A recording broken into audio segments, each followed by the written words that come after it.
So why is Kathy wearing a tiara?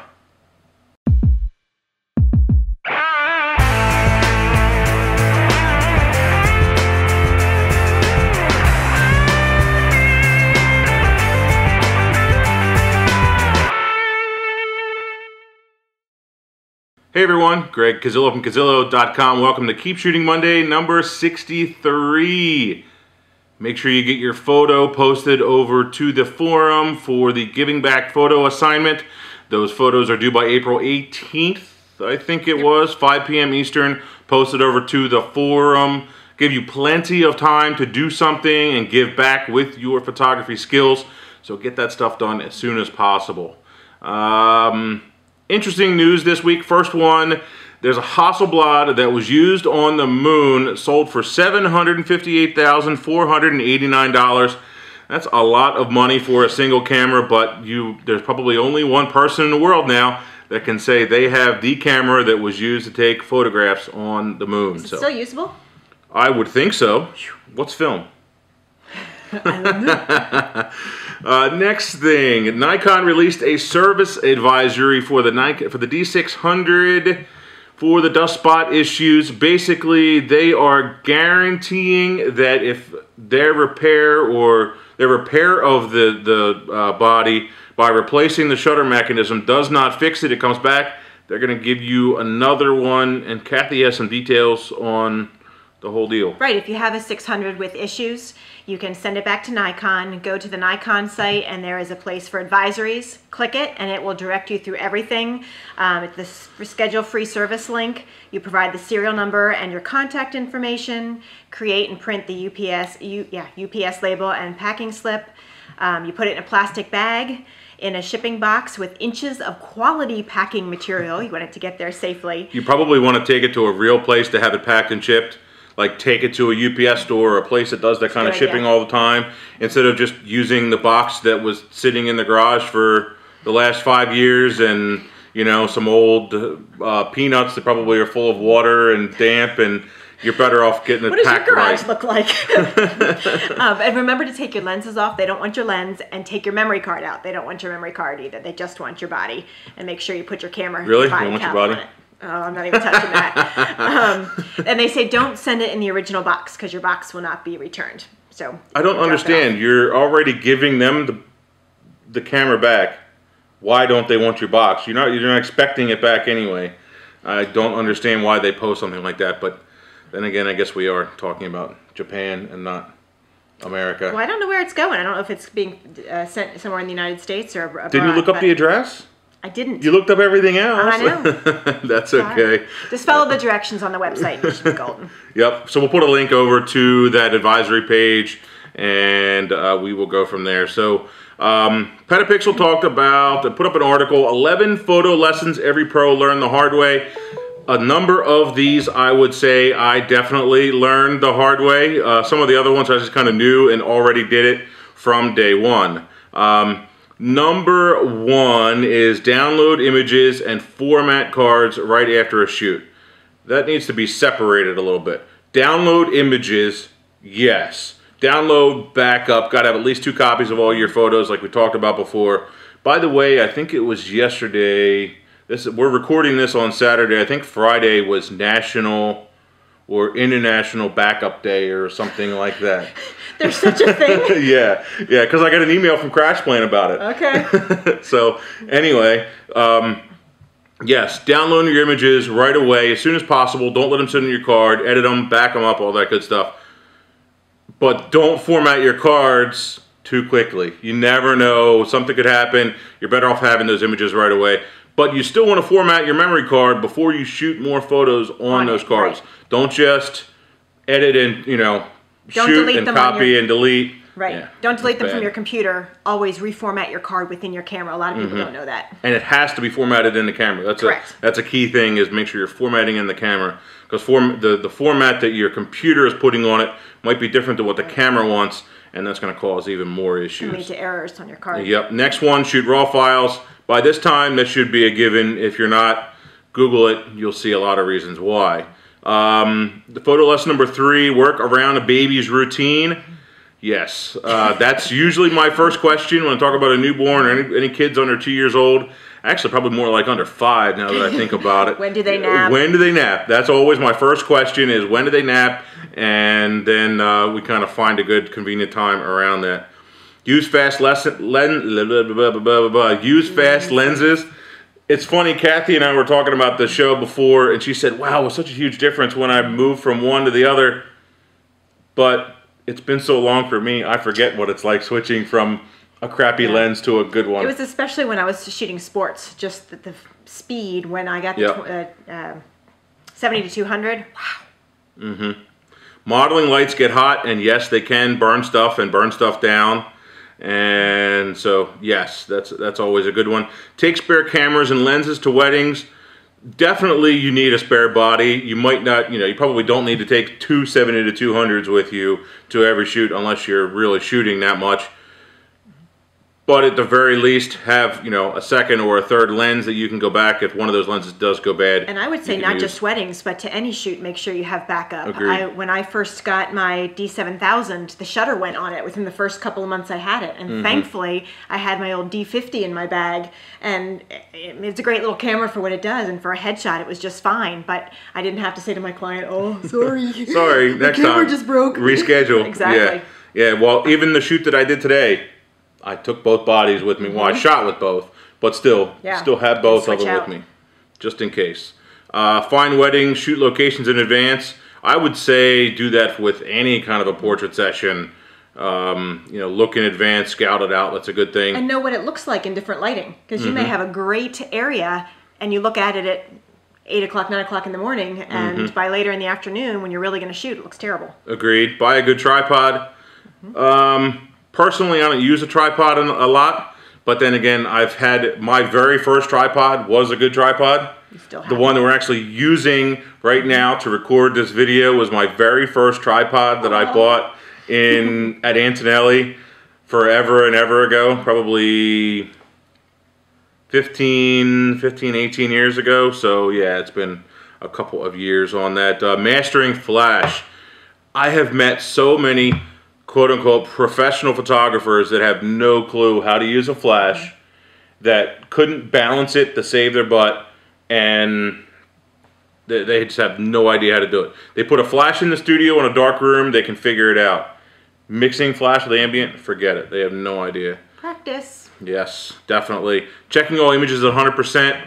That can be a big thing. For some reason, people don't zoom in, especially when they're editing photos, I've noticed. People don't zoom in Lightroom or in Photoshop. They just edit. They just look at the whole image and they try and edit the things. I'm like, why aren't you zooming in? There's a keyboard shortcut for that. And I'm sure you know it. In the Photoshop on the Mac, it's Command plus. On the PC, it's Control plus. In Lightroom, it's the Z key in the Develop tool. And I think that's all. And the last one you got to use today. Yes, weatherproofing. I was out in the rain shooting a 5-mile run and 5K race, and it started to rain. Well, actually, I was driving into Philadelphia, and I had just a couple little spits of rain on the windshield. I'm like, as soon as I get there, I'd better go ahead and put my hydrophobia on, which one of them's over there drying, one of them's over there drying. They're on 2 different spots over here hanging up to dry. But anyway, I always take them with me. I take my hydrophobia 70 to 200 with me. You know what? I'm going to grab it. Hold on. Be right back. I take my hydrophobia 70 to 200 with me all the time. I always have this in my truck, just in case I get caught in a rainstorm or something like that. It's not going to be something that, oops, you know what, I really need that, but I don't, so I'm just going to ruin my gear instead. No, I always have it, so I have no excuse for not shooting with it. And then my other one for my 300mm lens, the 300 to 600 hydrophobia, I always pack it in the same bag as my 300mm 2.8 lens, so I can't forget it. So. In a pinch, have you ever used a plastic grocery bag? No, because I've had my hydrophobia and it's never been an issue, fortunately. Knock on wood. And that's it. By the way, I do have a really good video about camera protection that you can check out, and Kathy's going to talk about something else to do with that in a minute. But speaking of photographers, and there was one more thing I wanted to bring up. Well, two more things I wanted to bring up. Sorry, Kathy. We'll get to you eventually in your tiara. I promise. Sucking is the first step to being sort of good at something. This is a really cool keynote done by Alexis Ohanian. I hope I said that right. I'm sorry. He's one of the founders of Reddit. Yep. Interesting keynote. Talked about, put something out there now, try it, do something, and let it evolve, and just be dedicated and do it. And that's obviously what we're doing here. Hopefully it's getting better and better for you, and you're enjoying the content more and more. Hence, Kathy in general. So, yeah. So just do it and get it out there. Speaking of sucking, there was an interesting video that this guy, Tony Northrup, put up, and this other guy, Jason Sorrentos, emailed me about. If you go over there, I'm just going to put a link up to it because I have to. I had to talk about it. I can't not talk about it. Basically, there are a lot of misguided ideas, and some of his points, while they're valid and they're accurate, the higher majority of the points, the things that he talks about in this video that talks about the crop factor myth are unfortunately incorrect. So, there's tons of bad information, and we had a point about this.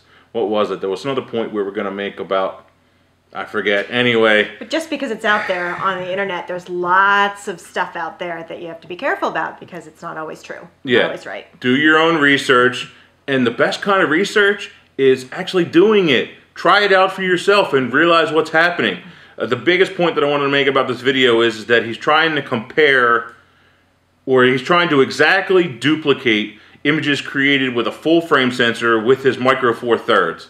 And I don't understand why. Why do you need to exactly duplicate a different image? That I just shoot where you're going to shoot, how you want to shoot it, and create and be creative and have fun with it, and I think that makes a lot more sense.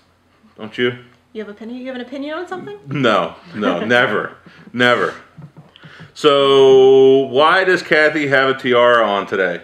Tiara? How do you say that? What's the right way to say it? Either one's okay, but okay, good. It's because I want to and I can. Okay, good. No, actually, I was looking one day just at CNN looking for some news, and I found a story about a photographer who fell off of a cliff in Ohio trying to get an ice formation shot, and broke his back in 2 places, broke his cheekbone, broke his heel, broke his leg. He said when he landed, he spit out 5 or 6 teeth. Ugh. Yeah, that'd be bad. And his quote in the video was, "It's a very cautionary tale," which made me think of my own photography blunder of trying to get just the right shot, and the step on the 6-foot ladder that says "do not stand here." They really mean it. Don't stand there. I ended up. So what did it look like? Did the ladder just fall out from under you? The ladder actually broke. One of the legs broke, and I didn't just fall, I was whipped to the ground. Okay. And I always wear my Black Rapid, and so my camera with my 70-200 lens whipped around and nailed me in the side of the head. Ouch. So it's like we're going to. That's not Black Rapid's fault. No, it's not. It's me being stupid. And when you take an eraser on a piece of paper and you go like this, that's what happened to the side of my head. So 9 stitches later, that was my story. But that made me think of how I'm usually such a proponent of safety that my family calls me the safety queen. Hence the tiara. I am the safety queen. Usually. She's only been talking about this idea for like a month or something like that. Tiara. But there wasn't a whole lot out there when I started Googling about photography safety. There was stuff about how not to get eaten by a bear when you go out into the wilderness and keeping your camera safe, and I know you've done some things on that. Safety around railroad tracks, which it's actually illegal to shoot around railroad tracks, that's private property. And health hazards of darkroom chemicals, which you don't hear too much about anymore. Not anymore. So I started to think about some things, and photographer safety. First is your client safety, but I'll get to that in a second. But photographer safety, watching where you stand, obviously on that step of the ladder that says do not stand here. There's plenty of YouTube videos with photographers falling into like poles and stuff. Exactly. At weddings. And backing up. Yeah. I usually shoot with my 70-200. It's my favorite lens, and sometimes I have to back up. Be careful about what's behind you. I've come close a number of times to falling on things. But then there's the legal stuff. Protect yourself. Are you paying your sales taxes? If you are charging for photography, at least in the state of Pennsylvania, it's my understanding that anything that leads to a final product is taxable. So check with your CPA. Make sure you're charging what you're supposed to. Yeah, you got to make sure you talk to the professionals about stuff like that. Absolutely. Do you have the permits that you need? A lot of places around here require permits, and if you get caught, you can be in trouble. Any national park is going to require a permit, which means you got to pay money. Yep. Are you set up legally the way you want to be? Are you a sole proprietorship? Do you have an LLC? Talk to your lawyer. Make sure you're set up the way it's best for you. Do you have a contract that can protect you so much if you run into trouble with a client that's not happy with what you have done? Yep. Do you have proper insurance for when those times when you do run into problems? Are you covered? Or fall. Or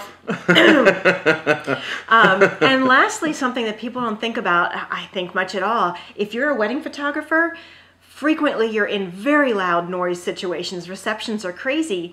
Are you protecting your hearing? There are earplugs that you can't even see that tuck inside your ears. So that's something to think about. Then client safety. In August of 2012 in Canada, we read about the bride who drowned doing a trash the dress session. Just the dress got heavy. They're heavy anyway. You've never worn one, but no. But they're heavy. Hopefully that never happens. I would pay to see that. How many people would pay to see Greg? Greg in a wedding dress.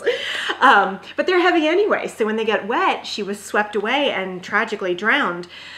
So are you being safe? Are you doing safe things with your clients? Is your location safe? Are you shooting in a sketchy area of town? I shot with Greg. I second shot a wedding with him, and thankfully he was there because there were some sketchy characters around. No, that never happens in Philadelphia. Come on. Are you posing people safely? Do you have someone down on one knee only to find out that they just had knee reconstruction surgery? Ask, are you comfortable? Are you okay to sit like this? Are you flexible enough? And it doesn't need to take forever. You don't need to kind of make them feel uncomfortable either. Yeah, no. Just, it's lighthearted kind of stuff. Exactly. Keep it fun. Lighting safety. We have stuff all over here. You got to be very careful where you step.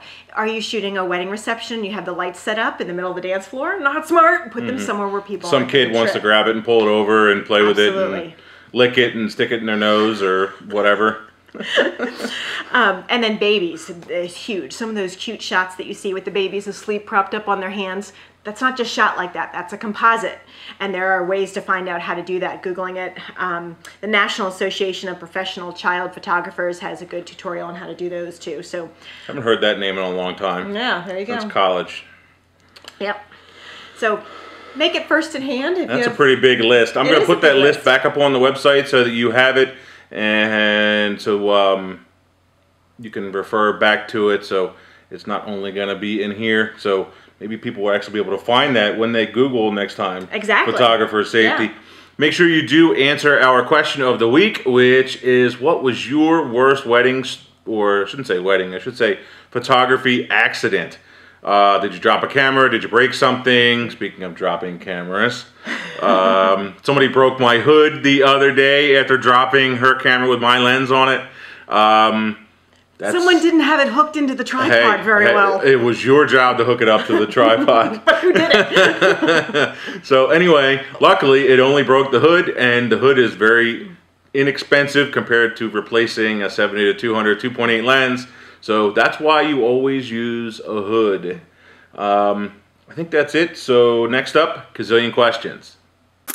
I need help understanding the different types of files, TIFFs, RAW, etc., and also when and how to resize them. This comes from a new user of Lightroom, Jose Cruz, over on the forum. And for the most part, Jose, you really don't need to worry about TIFF files. The only time that I personally use a TIFF file is if I need to send out a print and it needs to be really big. I need to print it really big for a reason.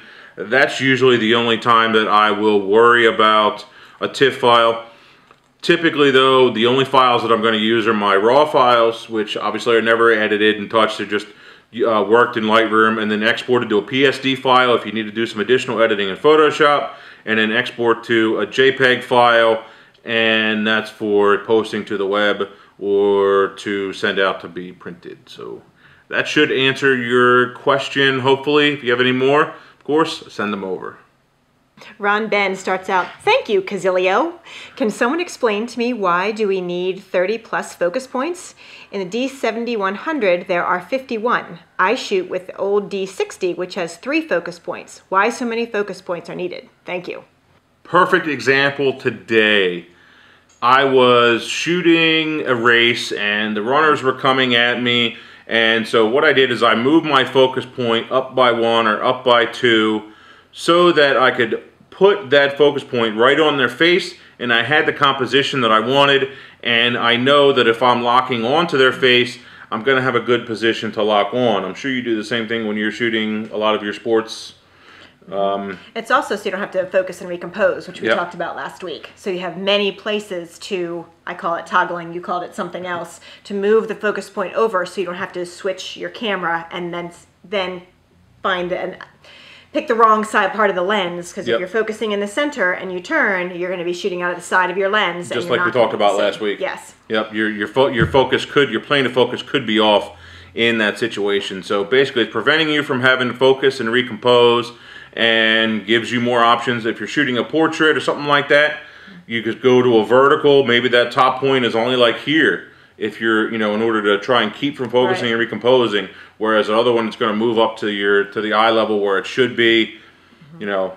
Basically just giving you more options. If you don't like it, that's why they give you the option to turn it off.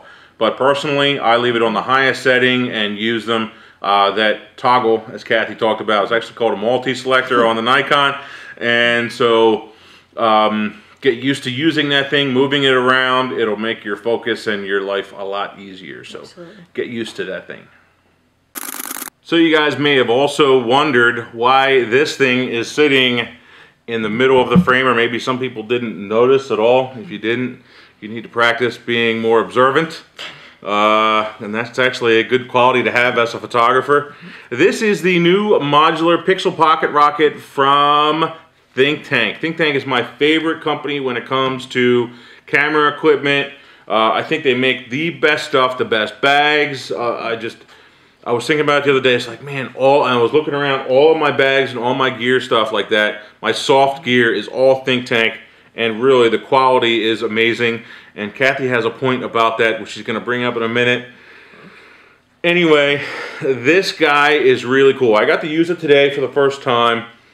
Basically what it is a pixel pocket rocket, which originally came in this form, but now you can, and I actually tried this out and I did it in practice, almost knocked over my light, as I told you not to. I actually did this in practice during a photo shoot. Reached down with one hand, kept one camera in one hand, reached down, grabbed a card, changed the card out, and then put it back, and then closed it back up, and that was the goal of this. I couldn't do that with this one. At least I didn't feel as if I could do it. You can do it, but this one, it's definitely a lot easier to do. With they say at the front of this is a credential holder. I just put business cards in there, and actually I handed a couple of them out while I was there, which is always a good thing. Then on the back of the modular pixel pocket rocket, you can attach it to your belt or to one of the belt systems offered by Think Tank. So it has a lot of really cool features, and I think it was around $20 or $25. So it wasn't even that expensive, just a little bit more than this one. It does have slots for both the SD cards and also compact flash. So It has a little pocket inside too, doesn't it? neat little dude. Well, technically those are for the different cards. This. Oh, yes. There's a pocket in the back, and yeah. I bet it would I go didn't on. even notice. It would go on a. I'm a woman. Pockets, purses, things. I bet that would get on your black rapid strap too. Do you think? It probably would. You know what? Yeah. That's interesting. I might have to try that for next week. That probably would work out quite nicely. Yeah, and it's very cute too. Yeah, it's really cute. If you say so. So far, only in black. Maybe they'll come out with some new colors. That was my thing. Think tank, please make some pretty things for us girls. We love pretty things. So my earlier version, this is the first one that I got. I would take it around my neck. That's why I have a lanyard on it, and I would still carry it around. But then you would have to like roll it back up and then close it so that you wouldn't feel like you're going to lose stuff. But like a camera, you can just do things in your pocket. Yeah, right. I'm still gonna, that's twice. I'm still gonna use both of these. I'm not gonna get rid of one or the other because this one only holds 6, 1, 2, 3, 4, 5, 6 compact flash cards, whereas this one holds a lot more than that, 2, 4, 6, 8, 10. So I'm definitely gonna need to still keep both of them, but it'd be nice to. And we were talking earlier about safety with your cards. Instead of sticking them in a pocket, it's much better to stick them in something like this.